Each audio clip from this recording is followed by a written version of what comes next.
ça alors.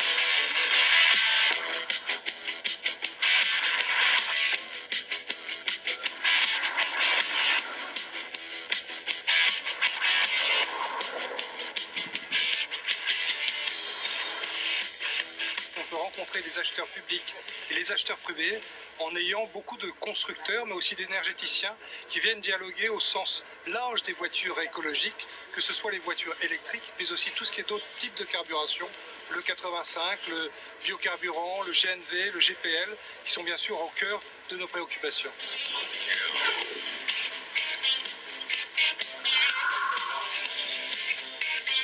J'imagine que si ça a lieu à Alès, sur un circuit, ce n'est pas pour rien, il y a un but précis.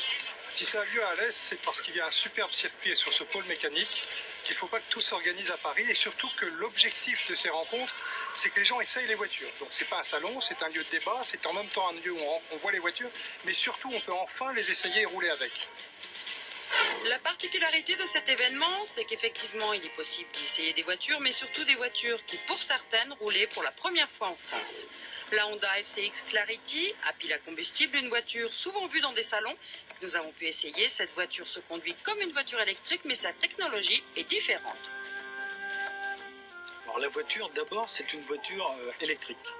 Et c'est le mode d'alimentation qui diffère. Sur une voiture électrique classique, son alimentation, c'est par une batterie. Nous, on a une pile à combustible. En fait, c'est un générateur électrique pour alimenter le moteur électrique. Ce générateur électrique, il fonctionne comment? Eh bien, on apporte de l'hydrogène et de l'oxygène. On fait une molécule d'eau.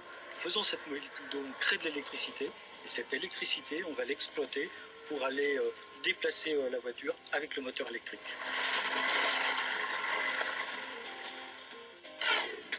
Nous avons aussi essayé la Renault Fluence électrique. Il s'agit encore d'un prototype. La voiture définitive sera commercialisée dans un an.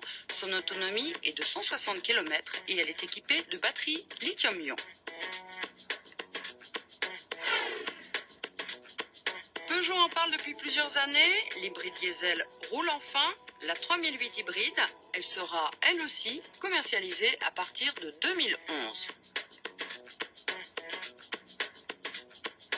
Pour cette première édition, le bilan est positif. C'est un bilan réussi parce qu'il y a eu plus de 1200 personnes et visiteurs qui sont venus, qui sont des professionnels ou des collectivités. 65 communes de France se sont déplacées pour se faire une idée de ce marché. Et d'ores et déjà, mon bilan, c'est de vous annoncer qu'on le fera l'année prochaine.